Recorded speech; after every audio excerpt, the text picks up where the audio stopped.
isang exhibit na ginanap sa paaralang ito sa Pangasinan, ang dapat sanay masayang okasyon para matuto, nauwi sa takot nang ang babae biglang nagliyab ang kamay. As in, lahat po kami doon nagsigawan kasi para siyang sumabog ng ganun. Itong October 4, ginanap ang taunang academic exhibit ng mga estudyanteng mula grade 7 hanggang grade 12 sa eskwelahang ito. Sa naturang event, kanya-kanyang booth ang mga kalahok. Ilan sa mga ibinida nila ang English booth, Filipino booth, at Math booth. Isa raw sa mga nakuhang judge nito, si CJ. Accidental lang po na naging judge ako nung araw na yon. So, meron po silang Science, Math, English, Filipino exhibit sa school. And then, kulang sila ng judge. Kaya si Ma'am Queen, kinontak niya po kaming friends niya kung may ginagawa ba kami. And then, sabi ko wala. So, sabi niya, kuhanin ko na lang kayong judges. Dahil kaibigan daw ni Teacher Queenie na advisor sa paaralan at dati ring mag-aaral dito, mabilis daw na pumayag si CJ na maging judge. At na-enjoy raw niya ang mga ibinidang booth ng mga bata.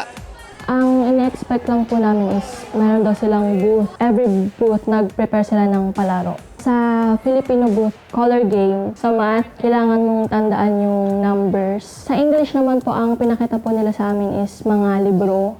Pero sa lahat daw ng nadaan ng booth ni CJ, ito ang pinaka-memorable, ang science booth.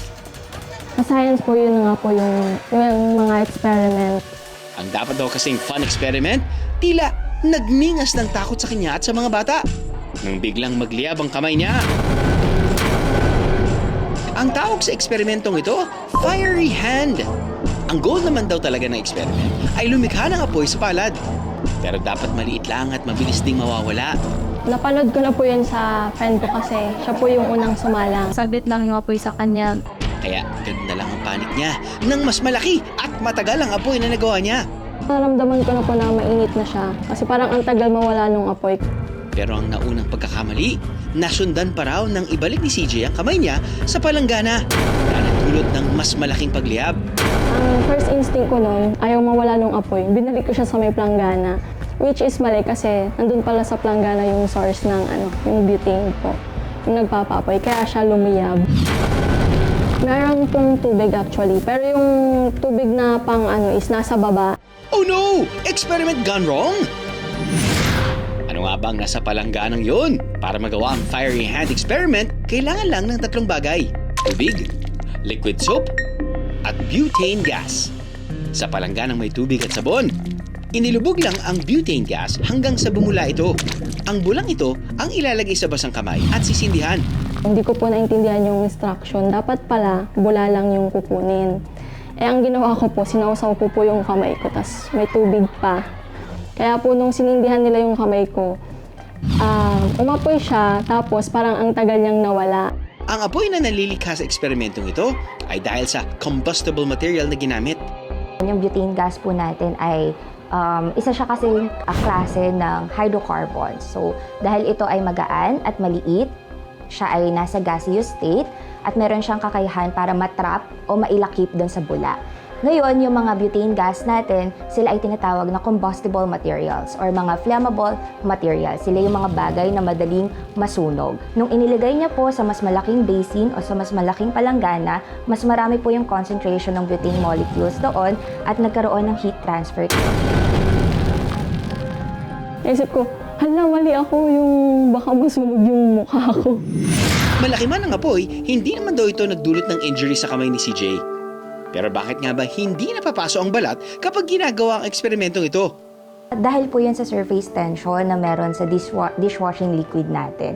So yung dishwashing liquid po na yon, meron po silang kakayahan para mag-create o lumikha ng isang film. At yung film po na yon ang dahilan kung bakit hindi po nasusunog yung balat natin. Sapagkat kapag nilagyan po yon na ignite o naapoyan yung film na yon, magkakaroon po ng cooling effect sa paligid.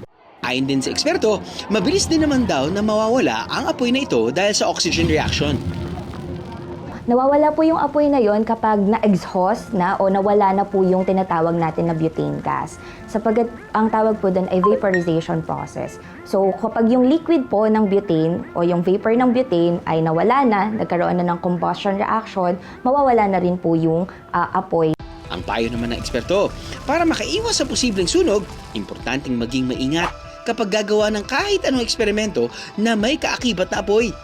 Importanteng sa labas ito gawin para walang masyadong gamit na pwedeng mag-apoy at maiwasan ng mabilis na pagkalat ng open flame.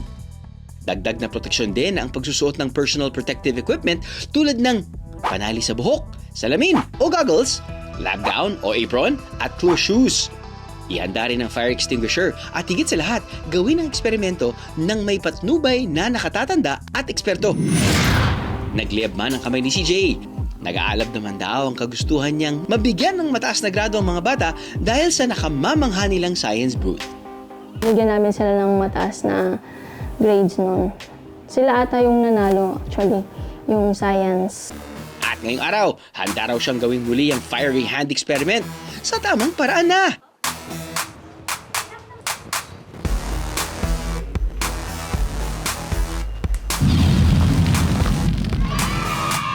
Aha! Yung difference po is, konti lang po yung bula ngayon, so hindi po siya ganoon kainit. Mas nakaka-enjoy siya ngayon. Pasensya, talagang nakamamangha at masayang pag-aralan. Pero kailangan ng pag-iingat para laging makaiwas sa peligro. Aha! Aha!